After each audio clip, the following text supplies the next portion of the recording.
ठीक है, photo send कर दिया, साइड दे देंगे। प्रभु यीशु का मैं धन्यवाद देता हूँ जिसने आज रात भी हम सबको अपनी हजूरी में, अपनी उपस्थिति में इकट्ठे होकर हमें संगति करने के लिए अनुग्रह दिया। मैं परमेश्वर का धन्यवाद देता हूँ। परमेश्वर हमको ये सौभाग्य देता है। इस संसार में कितने लोग हैं जिनके पास ये सौभाग्य नहीं मिला कि वो परमेश्वर की उपस्थिति में बैठकर अपने प्रभु के वचन को सीख सके, आराधना प्रार्थना कर सके और उसकी पवित्र आवाज को सुनकर अपने जीवन में सुधार लेकर आए। कितने लोग हैं जो अंधकार में पड़े हुए हैं और इस संसार को छोड़कर चले गए हैं। परमेश्वर ने हमको ये सौभाग्य दिया है कि हम उसकी पवित्र आवाज को सुनकर अपने प्रभु की पवित्र मर्जी के अनुसार अपना जीवन व्यतीत करके चले। तो आइए हम परमेश्वर के वचन में से पढ़ेंगे पहला कुरिन्थियों की पत्री, उसका 2 अध्याय का 2 वचन पढ़ें। क्योंकि मैंने ये ठान लिया था कि तुम्हारे बीच यीशु मसीह वरन क्रूस पर चढ़ाए हुए मसीह को छोड़ और किसी बात को ना जानूं। पवित्र परमेश्वर प्रभु यीशु, मैं आपका धन्यवाद देता हूँ आपके पवित्र और अच्छे वचनों के लिए। आशीष करके दो समझने के लिए प्रभु, बहुत से लोगों की समझ को खोले और इन वचनों को समझकर अपने जीवन में आशीष पाए।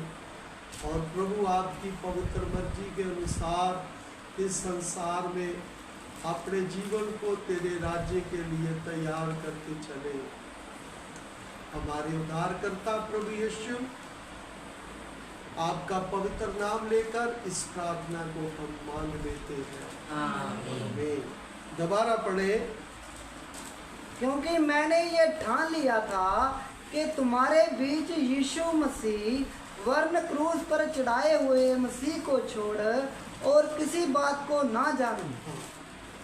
इधर हम परमेश्वर के वचन में पढ़ते हैं, प्रभु का दास चुना हुआ क्या बोलता है? मैंने ये ठान लिया है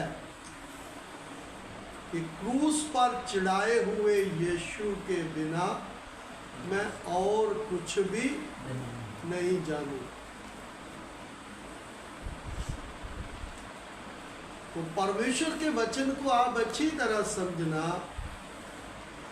कि जो क्रूस पर चढ़ाए हुए यीशु के बारे में जान लेता है, फिर वो व्यक्ति अपने जीवन में ये निर्णय या फैसला लेता है कि मैं उसके अलावा और किसी को ना जानूं, बस मैं उसकी पवित्र मर्जी क्या है जिसने मेरे लिए क्रूस पर जान दिया है, मेरे पाप की कीमत क्रूस पर दिया है, मैं उसके अलावा और किसी को ना जानूं। मैं तो उसको जानता नहीं था, मेरे पास तो उसका कभी वचन नहीं पहुंचा, लेकिन सर्वशक्तिमान परमेश्वर ने उसके ऊपर जब अनुग्रह किया तो उसने ये फैसला लिया कि मैं उसके अलावा और किसी को ना जानूं। दोबारा पढ़ना इस वचन को। क्योंकि मैंने ये ठान लिया था कि तुम्हारे बीच यीशु मसीह वर्ण क्रूस पर चढ़ाए हुए मसीह को छोड़ और किसी बात को ना जानो। किसी बात को ना जानो, बस यीशु को जानना है। मेरा यीशु पृथ्वी पे किस काम के लिए आया है, मेरा परमेश्वर मेरे जीवन में क्या चाहता है, मैं उसके अलावा और कुछ नहीं जानना चाहता। अब अच्छी तरह समझना, मैं प्रभु के वचन से आगे पढ़ेंगे फिर बताता हूं। 1 का 23-24 भी पढ़े। परंतु हम तो उस क्रूस पर चढ़ाए हुए मसीह का प्रचार करते हैं जो यहूदियों के लिए ठोकर का कारण और अन्य जातियों के लिए मूर्खता है, परंतु जो बुलाए हुए हैं, क्या यहूदी क्या यूनानी, उनके निकट मसीह परमेश्वर की सामर्थ्य और परमेश्वर का ज्ञान है।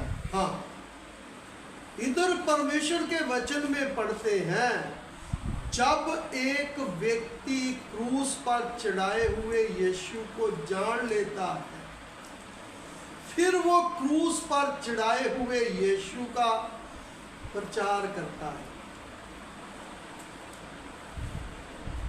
यीशु क्रूस पर क्यों चढ़ा है? उसने हमारे लिए अपने हाथों पांव में कील क्यों लगाए हैं?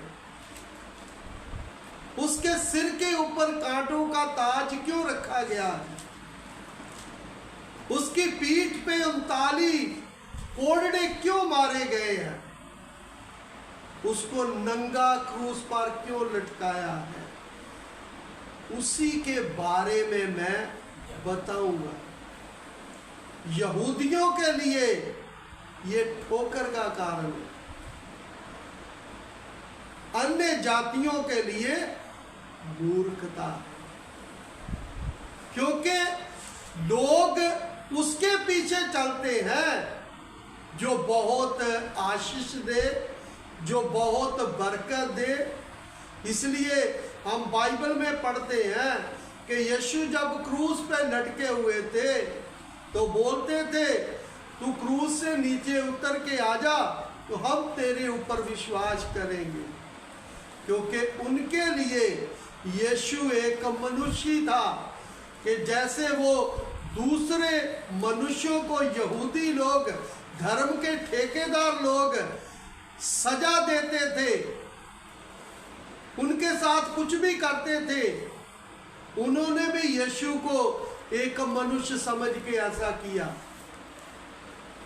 लेकिन उनके लिए, यहूदियों के लिए ठोकर का कारण और अन्य जातियों के लिए एक मूर्खता है कि इनका परमेश्वर अपने आप को नहीं बचा सका तो हमको क्या बचाएगा।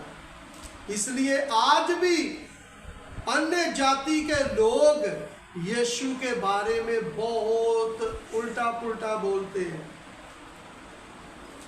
लेकिन जिनकी बुद्धि को प्रभु ने खोल दिया, जिनको परमेश्वर प्रभु यीशु ने अपनी सेवा के लिए चुन लिया है, वो क्रूस पर चढ़ाए हुए यीशु के बिना और कुछ नहीं जानना चाहता, और वो दिन रात अपने जीवन में उस परमेश्वर की मर्जी को पूरा करके इस संसार में अपना जीवन व्यतीत करके चलेगा। इसलिए परमेश्वर के वचन में हम पढ़ेंगे, इसको परमेश्वर ने अपनी सेवा के लिए चुना है। आज बहुत लोग हैं और वो जब विश्वासी बनकर विश्वासी बन के चलते हैं एक पास्टर के साथ, और उनको थोड़ा वचन का ज्ञान आ जाता है, उनको भजन गाने आ जाते हैं, उनको ढोलक बजाना आ जाता है, और वो अपनी अलग संगति शुरू कर लेता है कि मुझे भी प्रभु ने सेवा के लिए चुना है।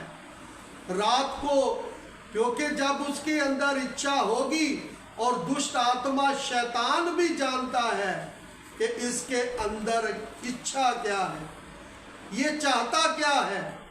शैतान उसको सपने में दर्शन दे देगा या सपना में बता देगा, और वो सपने में देख क्या रहा है कि उसके आगे कोई 15-20 लोग बैठे हैं, भजन गा रहे हैं, और वो उनको वचन सिखा रहा है, और वो बस अपनी अलग सेवा शुरू करके बैठ जाता है। इसलिए मैं परमेश्वर के वचन से आपको बताऊंगा, प्रभु के चुने हुए सेवक वो अपनी मर्जी से ये पवित्र बाइबल की सेवा नहीं करते। इसलिए परमेश्वर के वचन से पढ़ेंगे प्रेरितों के काम, उसका 9 अध्याय, उसका 1 से लेकर 6 वचन तक पढ़े। रसूला ने करतब उसका 9 अध्याय का 1 तो 6 तक पढ़िए।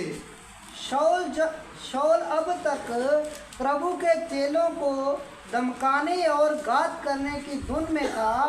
महायाजक के पास गया और उससे दमिश्क के आराधनालयों के नाम पर उस अभिप्राय की चिट्ठियां मांगी कि क्या पुरुष क्या स्त्री जिन्हें वह इस पथ पर जा पाए उन्हें बांधकर यरूशलेम ले आए। परंतु चलते चलते जब वह दमिश्क के निकट पहुंचा तो एकाएक आकाश से उसके चारों ओर एक ज्योति चमकी और वह भूमि पर गिर पड़ा और ये शब्द सुना, हे शाऊल तू मुझे क्यों सताता है। उसने पूछा, हे प्रभु तू कौन है। उसने कहा, मैं यीशु हूँ जिसे तू सताता है। परंतु अब उठकर नगर में जा और जो तुझे करना है। बस इधर हम परमेश्वर के वचन में पढ़ते हैं जिसका नाम शाऊल है, और शाऊल के नाम जो है उसका चेंज हो गया, उसको पालूस करके बोलते हैं। जब ये यरूशलेम में जो यीशु को मानने वाले हैं, जो यीशु को परमेश्वर करके अपना उद्धारकर्ता करके मान लिया है, यरूशलेम में धर्म के ठेकेदार जो हैं उनसे वो चिट्ठियां लेता है और जाता है और मसीही लोगों को बांधकर यरूशलेम में लेकर आता है, उनको मारने के लिए, उनको सजा देने के लिए, उनको कष्ट देने के लिए। जब ये जा रहा है तो प्रभु ने इनको रास्ते में यीशु ने दर्शन दिया, हे शाऊल तू मुझे क्यों सताता है। और ये यीशु के बारे में जानता नहीं है। तब यीशु ने बोला, मैं यीशु हूं जिसको तू सता रहा है। वचन में हम पढ़ते हैं, ये आवाज शाऊल ने सुनी, पालूस ने सुनी है, उसके साथ जो लोग हैं उन्होंने नहीं सुनी, और वो घोड़े से नीचे गिर पड़ा।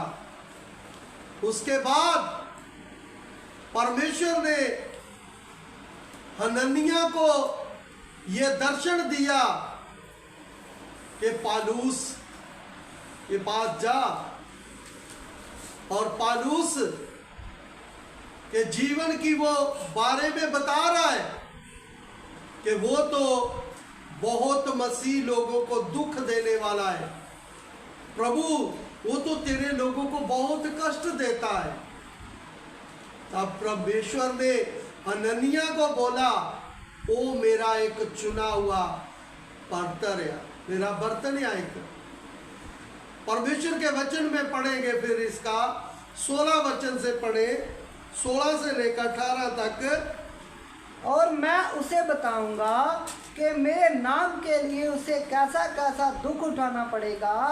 तब हनन्याह उठकर उस घर में गया और उस पर अपना हाथ रखकर कहा, हे भाई शाऊल, प्रभु अर्थात यीशु जो उस रास्ते में जिससे तू आया तुझे दिखाई दिया था, उसी ने मुझे भेजा है कि तू फिर दृष्टि पाए और पवित्र आत्मा से परिपूर्ण हो जाए। हाँ?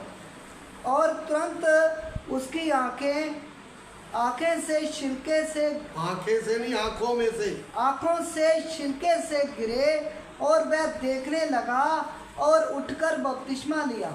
हाँ। इधर हम परमेश्वर के वचन में पढ़ते हैं, हनन्याह को परमेश्वर बोलता है, वो मेरा चुना हुआ एक बर्तन है। 15 तो पढ़ना।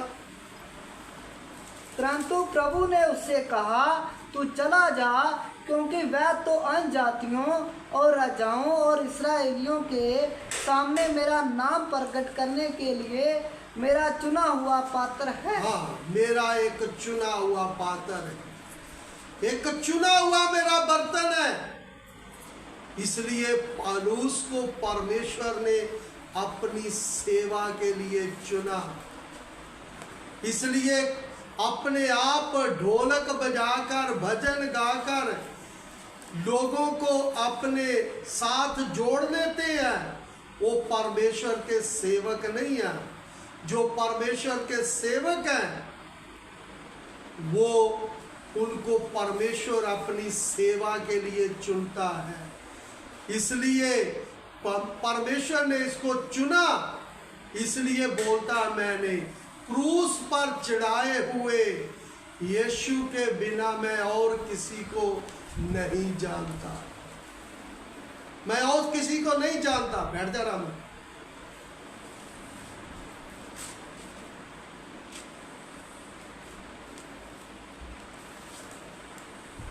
इस करके परमेश्वर के वचन को आप अच्छी तरह समझना।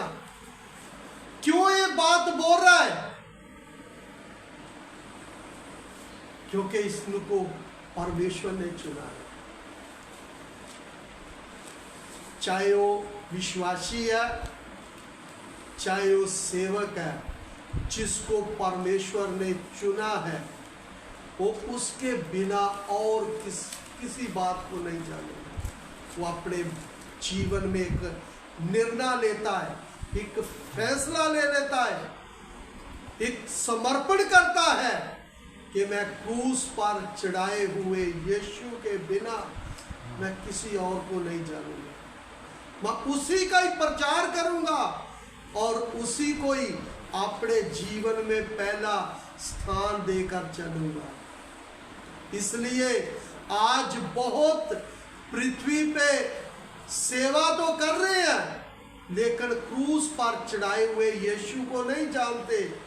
इसलिए जो शैतान के सेवक हैं, वो तो गुड फ्राइडे मनाएंगे, बड़ा दिन मनाएंगे, लेकिन यीशु क्रूस पर क्यों चढ़ा है उसके बारे में नहीं बताते। उसके बारे में कोई नॉलेज, उनको ज्ञान नहीं है। इसलिए परमेश्वर के वचन में लिखा है, क्रूस की कथा तो उनके लिए, पढ़ना एक वचन है, पहला क्रंथी 3 का 17 वचन पढ़ना। यदि कोई परमेश्वर, पहला क्रंथी 3 अध्याय, ना माफ करना, पहला क्रंथी 1 अध्याय 18 उसका 18 वचन पढ़े। क्योंकि क्रूस की कथा नाश होने वालों के लिए मूर्खता है, परंतु हम उद्धार पाने वाले के लिए परमेश्वर की सामर्थ है। हाँ, दोबारा पढ़े। क्योंकि क्रूस की कथा नाश होने वालों के लिए मूर्खता है, परंतु हम उद्धार पाने वालों के लिए परमेश्वर की सामर्थ है। हाँ, इधर परमेश्वर के वचन में पढ़ते हैं क्रूस की कथा, तो उन लोगों के लिए क्या है, एक मूर्खता की बात है। लेकिन जो यीशु क्रूस पर क्यों चढ़ा,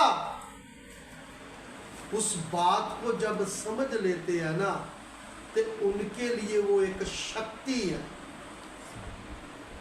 उनके लिए एक सामर्थ बन जाती है। इसलिए आज बहुत लोग हैं जो यीशु का जन्मदिन मनाते हैं, गुड फ्राइडे मनाते हैं, वो शैतान के सेवक हैं, परमेश्वर के नहीं हैं। मैं जितने भी पास्टर सेवा करते हैं, बड़ा दिन मनाते हैं, गुड फ्राइडे मनाते हैं, मैं उनको चैलेंज करता हूं, अगर कहीं बाइबल में है तो मुझे भी बताएं। यीशु के 12 चेलों ने बड़ा दिन मनाया, प्रभु के दास पालूस ने बड़ा दिन मनाया,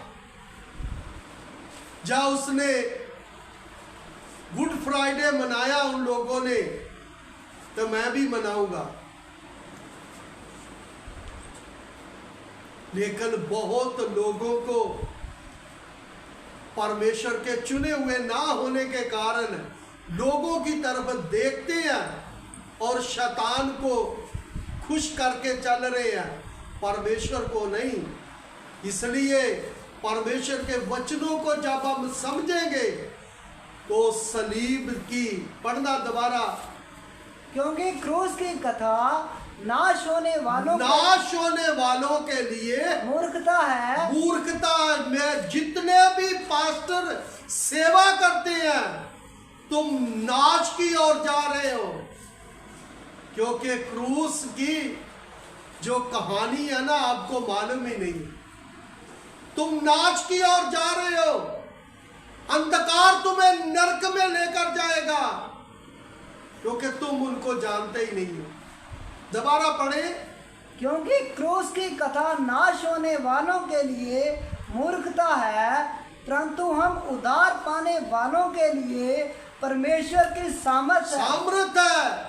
जो व्यक्ति इस बात को समझ लेता, यीशु स्वर्ग छोड़ के क्यों आए, यीशु क्रूस पर क्यों लटके हुए हैं, यीशु ने 39 कोड़े क्यों खाए हैं, यीशु पे सिर पे कांटों का ताज क्यों रखा गया, यीशु को 3 किलो पे क्यों लुटकाया गया, जब उस बात को समझेंगे ना, तो फिर वो अपने पाप से अंगीकार करेंगे,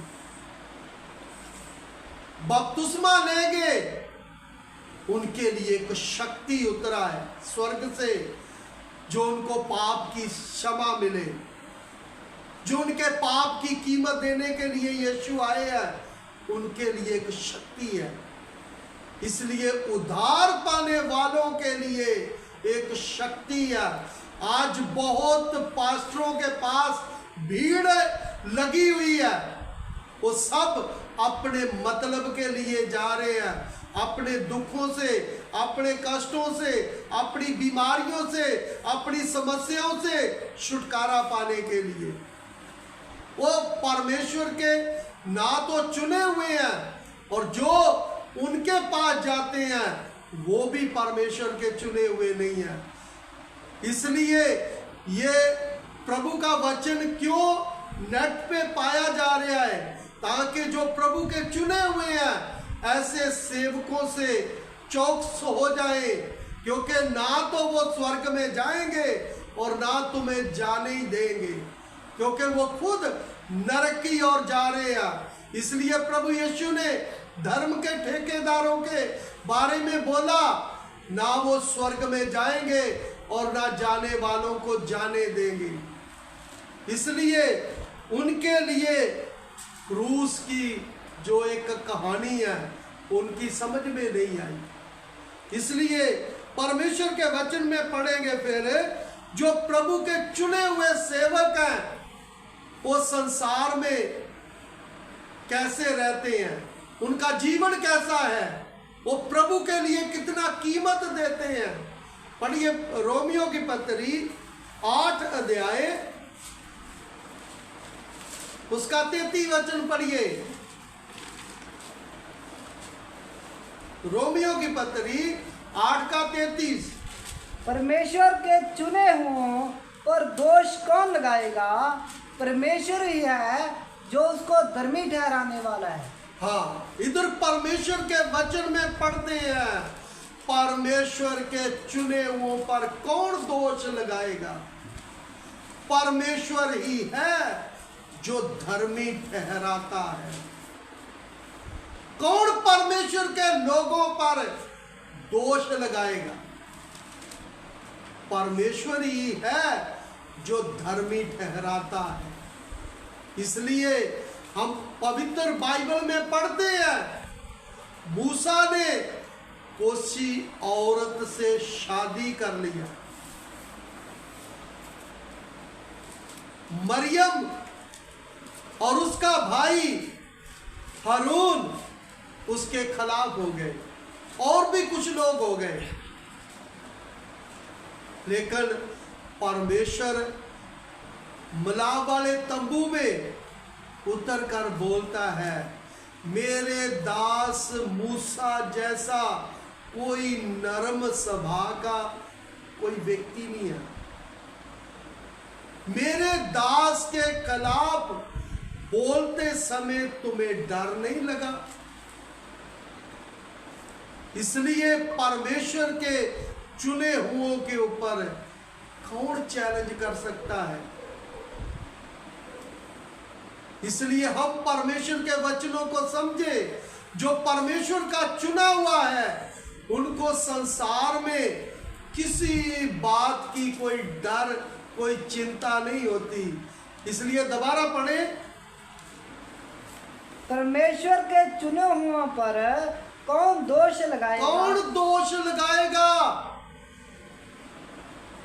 परमेश्वर के चुने हुओं पर कौन दोष लगाएगा? किसी की हिम्मत नहीं है।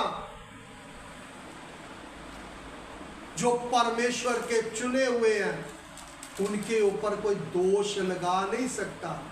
फिर आगे, परमेश्वर ही है जो उनको धर्मी ठहराने वाला है। परमेश्वर ही है जो अपने चुने हुए सेवकों को धर्मी ठहराता है। इसलिए परमेश्वर के चुने हुओं पर कोई दोष नहीं लगा सकता, क्योंकि वो परमेश्वर के चुने हुए हैं। इसलिए परमेश्वर के वचन को आप अच्छी तरह समझना।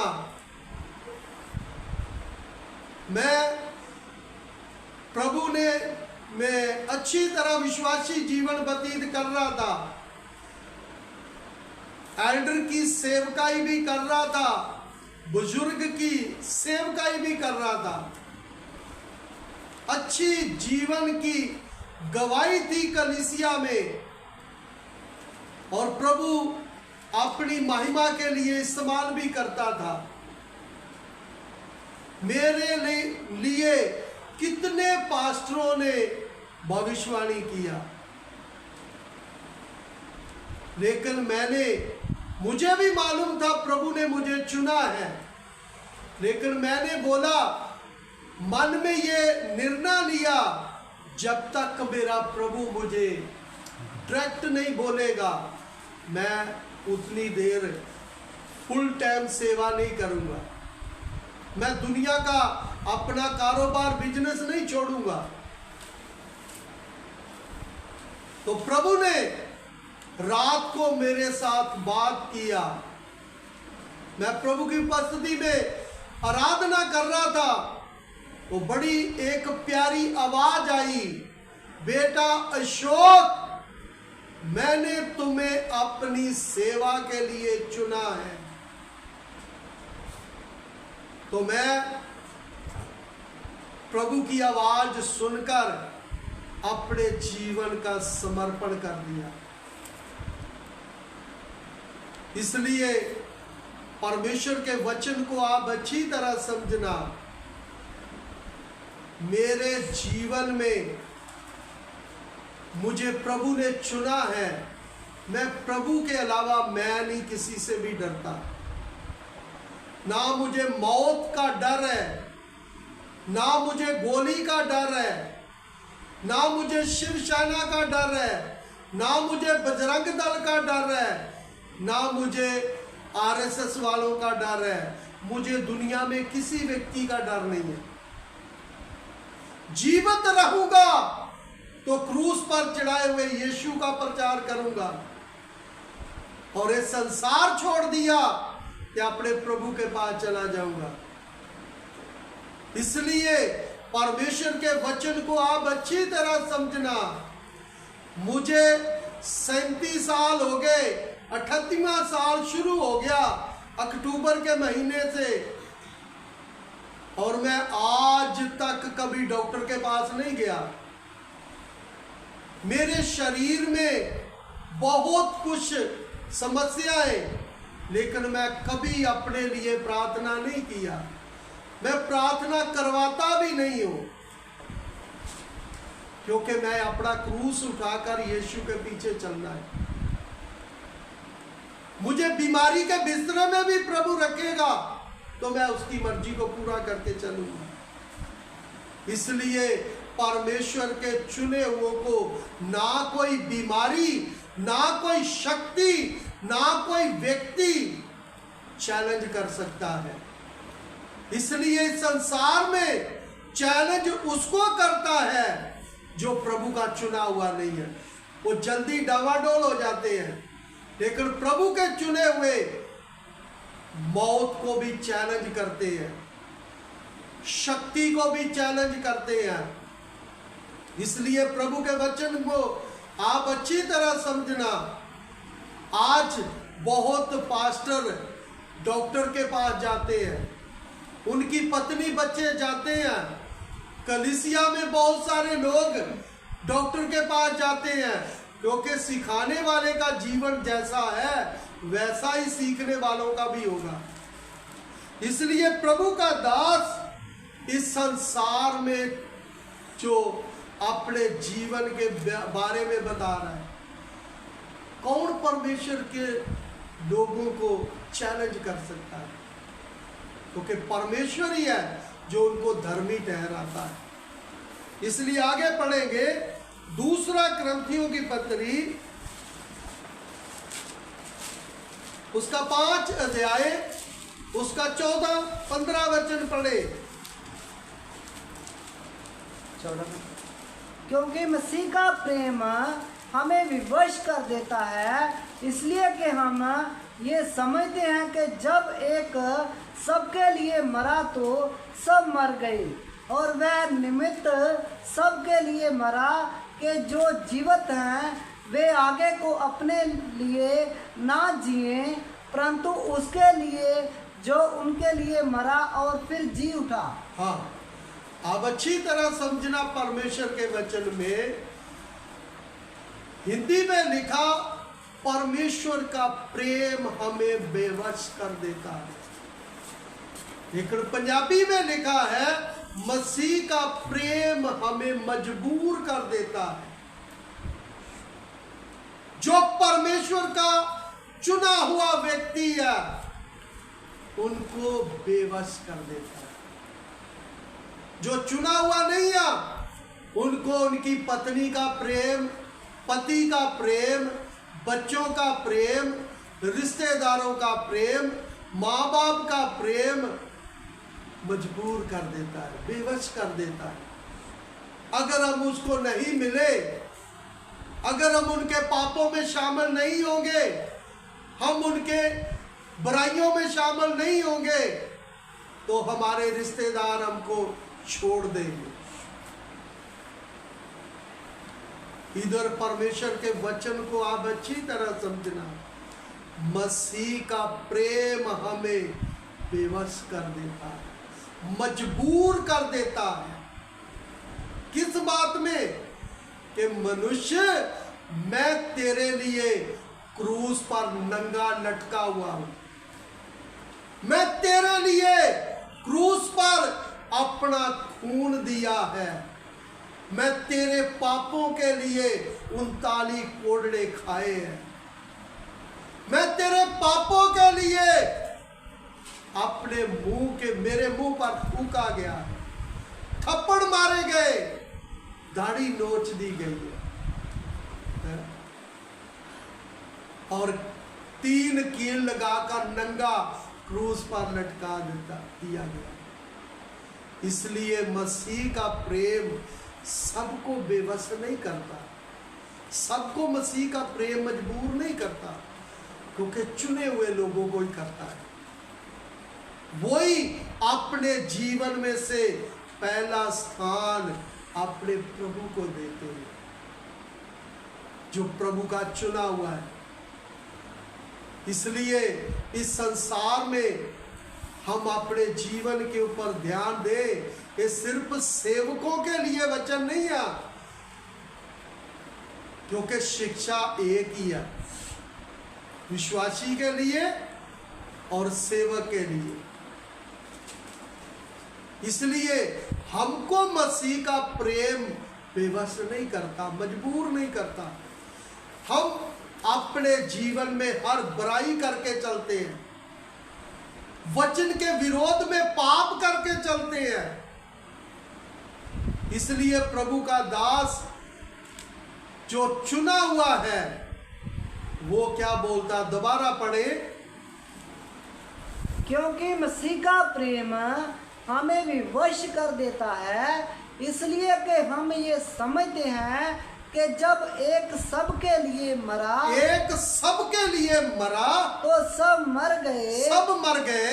और वह इस निमित्त सबके लिए मरा कि जो जीवित हैं, जो जीवित हैं, वे आगे को अपने लिए ना जिए, परंतु उसके लिए जिए जो उनके लिए मरा और फिर जी उठा।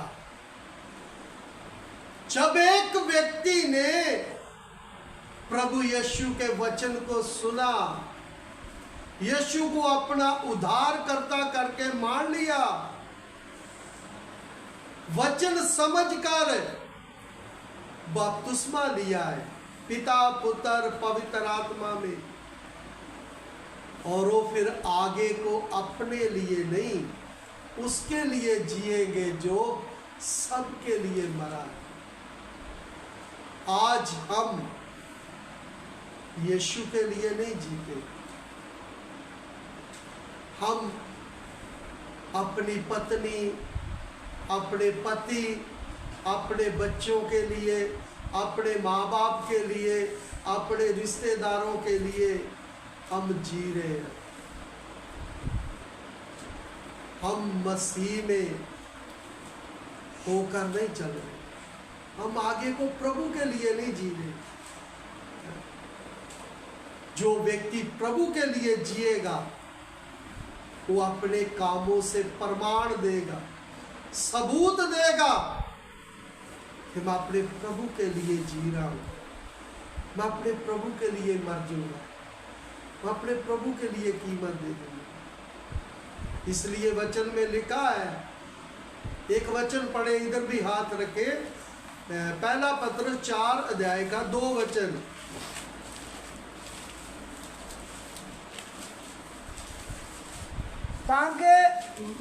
ताकि भविष्य में अपना शेष शरीर जीवन मनुष्यों की अभिलाषों के अनुसार नहीं, वन परमेश्वर की इच्छा के अनुसार व्यतीत करें।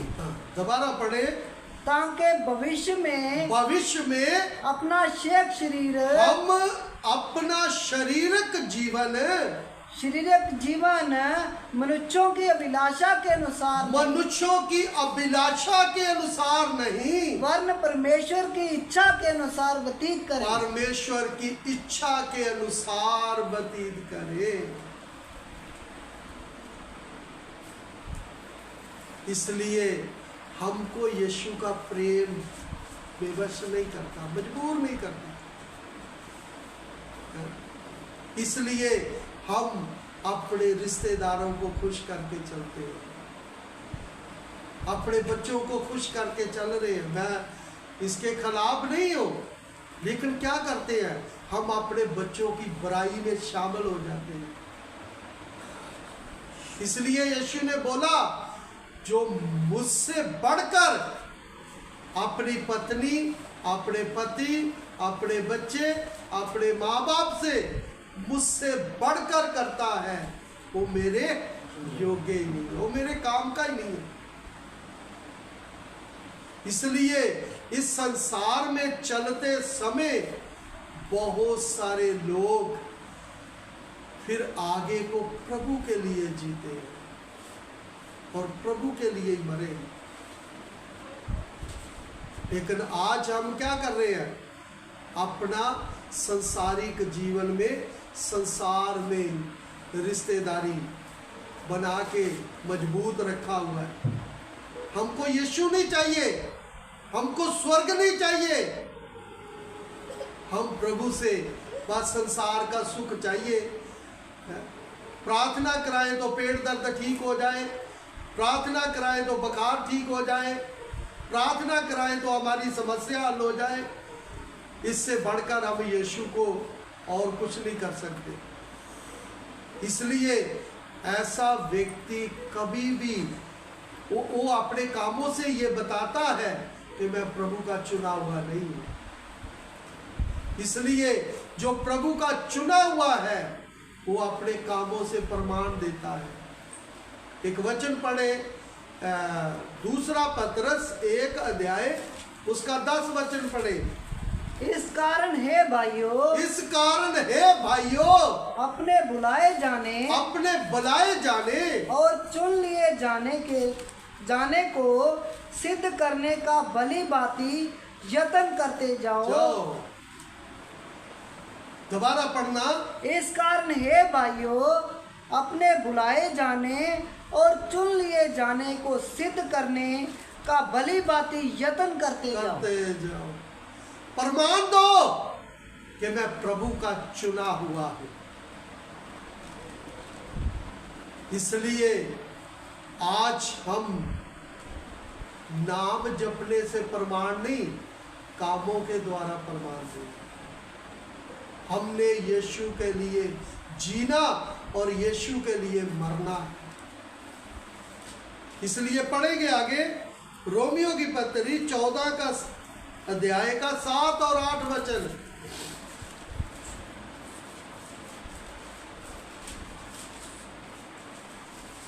क्योंकि हम में से ना तो कोई अपने लिए जीता, हम में से ना कोई अपने लिए जीता है और ना कोई अपने लिए मरता है। ना कोई अपने लिए मरता है।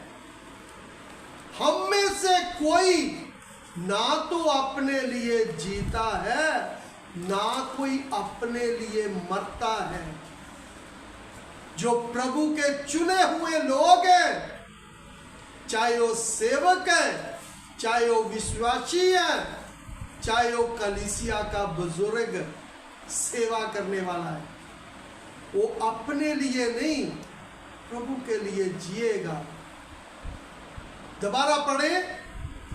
क्योंकि हम में से ना तो कोई अपने लिए जीता है और ना कोई अपने लिए मरता है। हाँ, यदि हम जीवित हैं तो प्रभु के लिए जीवित हैं, यदि हम मरते हैं तो प्रभु के लिए मरते हैं। अंत हम जिए या मरे, हम प्रभु के ही हैं। हाँ, हम प्रभु के लिए जिएंगे और प्रभु के लिए मर जाएंगे। अंत हम प्रभु के ही हैं। जिएंगे प्रभु के लिए, मरेंगे प्रभु के लिए। इसलिए हम अपने जीवन के ओर ध्यान दें, हम किसके लिए जी रहे हैं, क्योंकि हम साथ साथ ही अपने कामों से प्रमाण देते हैं। इसलिए सेवक को हम कितना भी नाच ले, ताली बजा ले, उछल ले, कूद ले, इन बातों से प्रमाण नहीं मिलता वो व्यक्ति प्रभु के लिए कीमत कितना दे रहा है।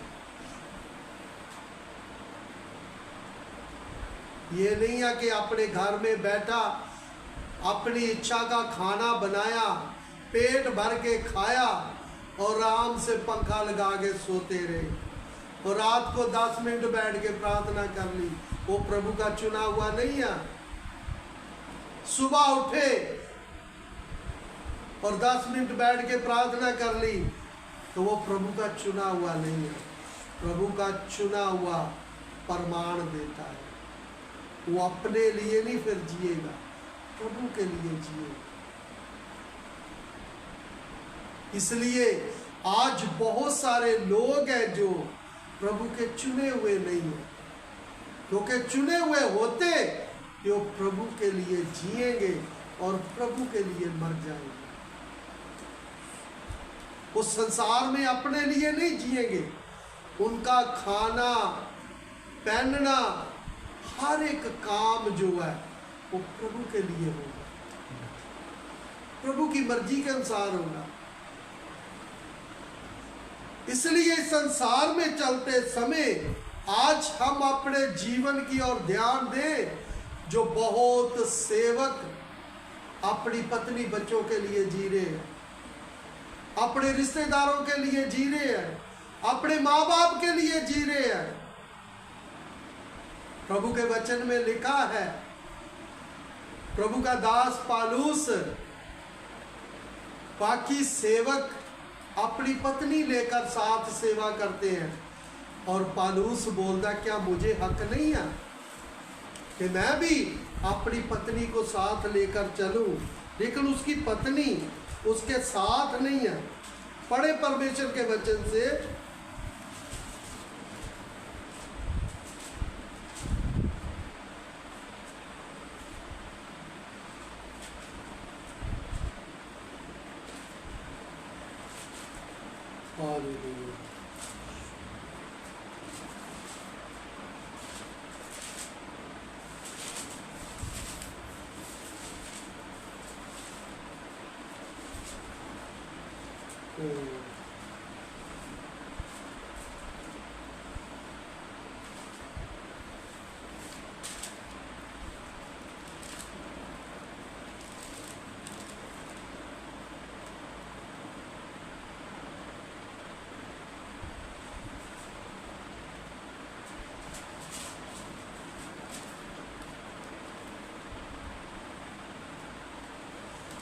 पहला क्रंथी 9 अध्याय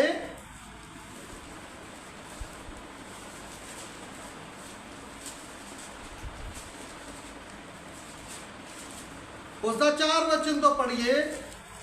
क्या हमें खाने पीने का अधिकार नहीं? क्या हमें ये अधिकार नहीं कि किसी मसीह बहन के साथ ब्याह करके उसके लिए फिरे, जैसा अन्य प्रेरित और प्रभु के भाई और कैफा करते हैं? प्रभु का दास पालूस, इसकी पत्नी इसके साथ नहीं, अकेला ही प्रभु की सेवा करता है। क्या मुझे अधिकार नहीं है कि दूसरे लोग चलते हैं तो मैं भी किसी मसीही बहन से शादी करके मैं भी उनकी तरह चल सकता हूं? प्रभु का दास बोल रहे हैं। इसलिए दोबारा पढ़े 5 वचन से, क्या हमें ये अधिकार नहीं कि किसी मसीही बहन के साथ ब्याह करके उसके लिए फिरे, जैसा अन्य प्रेरित और प्रभु के भाई और कैफा करते हैं? मुझे ये हक नहीं है, लेकिन प्रभु का दास पृथ्वी के ऊपर प्रभु के लिए जी रहा है, प्रभु के लिए मर रहा है। लेकिन हम अपनी रिश्तेदारी को पक्का बना के रखा हुआ है।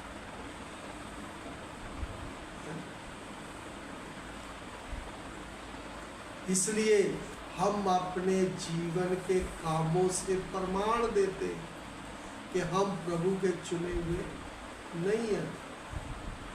हम तो इस मतलब से चल रहे हैं कि हमारा दुख दूर करने के लिए, या थोड़ा सच्चाई मालूम हो गई है, कहीं नरक में ना चले जाए, कोई सजा ना आ जाए, उस मतलब से बहुत सारे लोग संगति करते हैं।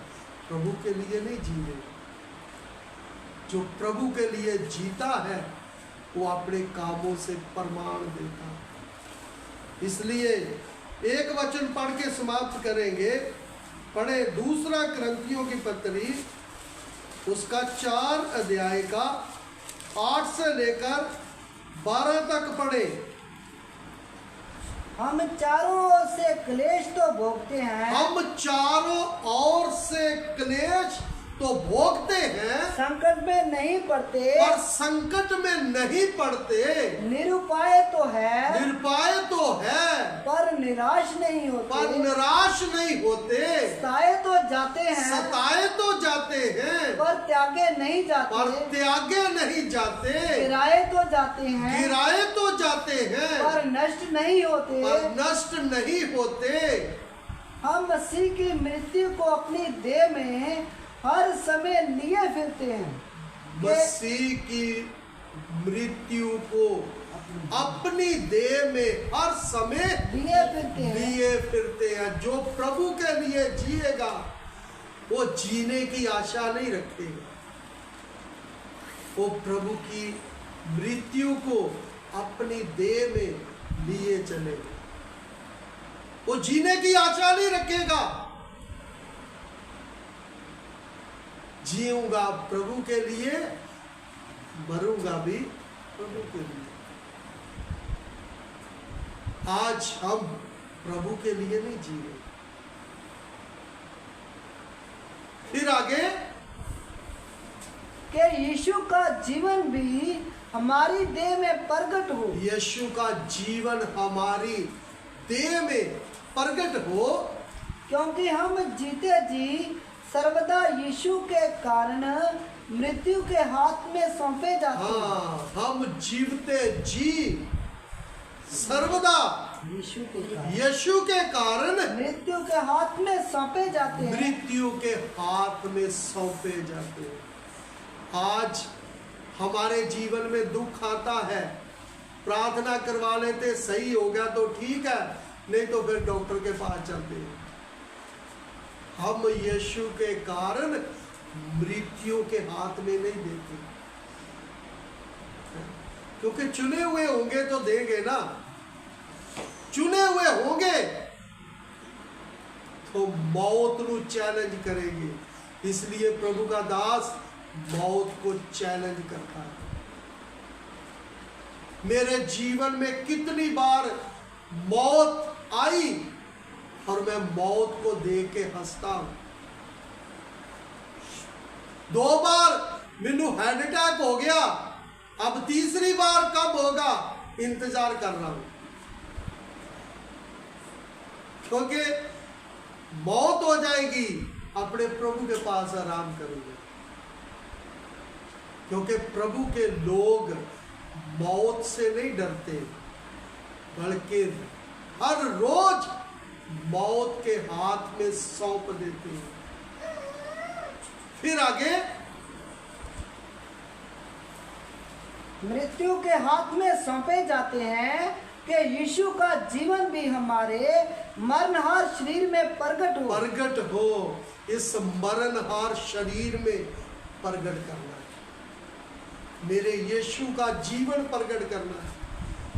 जबान तो थोड़ा बोलकर नहीं, होठों से थोड़ा बोलकर नहीं, इस शरीर में उस यीशु को कामों के द्वारा प्रकट करना। यह प्रभु के चुने हुए लोगों के अंदर खूबी। जो प्रभु के चुने हुए नहीं है वो मौत से, बीमारी से, समस्याओं से डरते हैं, क्योंकि प्रभु के चुने हुए नहीं। 12 तक पढ़ना। इस प्रकार मृत्यु तो हम पर प्रभाव डालती है, मृत्यु तो हम पर प्रभाव डालती है, और जीवन तुम पर। जीवन तुम पर। जब प्रभु के दास प्रभु का वचन लोगों के बीच में लेकर जाते हैं, सिखाते हैं, मौत को तो अपने जीवन में लेकर जाते हैं, पर जीवन दूसरों को देते हैं। जैसे एक औरत जब वो गर्भवती होती है, उसको बच्चा जब जन्म देने का समय आता है, उसको दर्द होती है। वो दर्द के साथ अपने बच्चे को जन्म देती है। इसी मुताबिक एक प्रभु का दास मृत्यु अपने जीवन में लेता है और किसी को जीवन देता है। आज हम अपने जीवन में ध्यान दें, मैंने कितने लोगों को जीवन दिया, क्योंकि जीवन वो ही देगा जिसके जीवन में जीवन होगा, जिसके शरीर में जीवन होगा वो जीवन देगा। आज हम शारीरिक बच्चे तो बहुत पैदा कर लेंगे, लेकिन आत्मिक बच्चे पैदा करने की ताकत ही नहीं है। इसलिए हमसे एक पेड़ अच्छा है। जामुन का पेड़ को देखो तो उसके नीचे कितने जामुन के पेड़ हो जाते हैं। आम का पेड़ देखो, उसके नीचे कितने आम के पेड़ हो जाते हैं। इसलिए किसी भी प्रकार का पेड़ है या फल वाला दरख्त है, उसके नीचे कितने पेड़ हो जाते हैं, लेकिन हमारे नीचे कोई भी अभी तक पैदा ही नहीं हुआ आत्मिक बच्चा। क्योंकि आत्मिक होंगे तो आत्मिक बच्चे पैदा करेंगे, क्योंकि वो पहले अपने जीवन से प्रमाण देना पड़ेगा। यीशु यीशु करने से कुछ नहीं होगा, थोड़ा हालेलुया लहू की जा करने से कुछ नहीं होगा।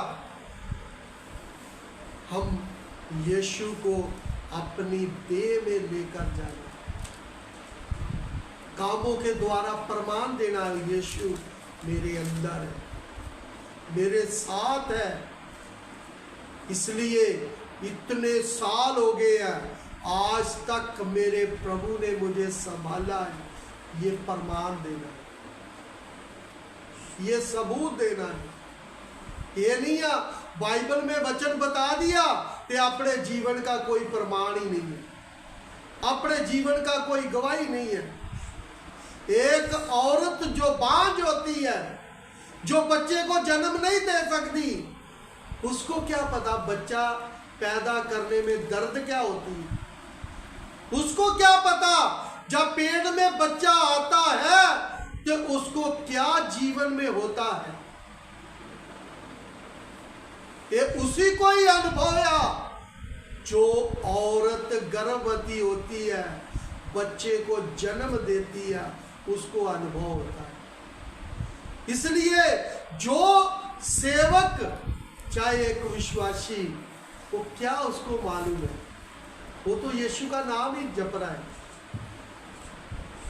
यीशु आशीष देगा, यीशु बरकत देगा, यीशु ये देगा, यीशु वो देगा। इसलिए क्रूस पर चढ़ाए हुए यीशु के अलावा मैं किसी और को नहीं जानता। आज हम अपने जीवन में ध्यान दें, क्रूस पर चढ़ाए हुए यीशु के पीछे चलेंगे तो कीमत देना पड़ेगा, जो है वो भी त्यागना पड़ेगा। इसलिए आज हम अपने जीवन की ओर ध्यान दें, हम यीशु के हैं या शैतान के हैं? क्योंकि शैतान मनुष्य की मजबूरी का फायदा उठाता है। इसलिए यीशु को शैतान ने बोला, मुझे झुक के प्रणाम कर दे, ये पृथ्वी का सब कुछ मैं तुम्हें दे दूंगा, क्योंकि ये सब कुछ मेरे बस में है। इसलिए शैतान ने अपने सेवक खड़े कर दिए और बहुत सारे शैतान के सेवकों के पास जाकर अपनी समस्या बताते हैं। कोई जलंधर जा रहा है, कोई कहीं जा रहा है, कोई कहीं जा रहा है। इसलिए शैतान के सेवक आपको अपने जीवन से ये प्रैक्टिकल करके नहीं दिखाएंगे। आइए अपनी आंखों को बंद करें, सिरों को झुकाएं, प्रार्थना करें।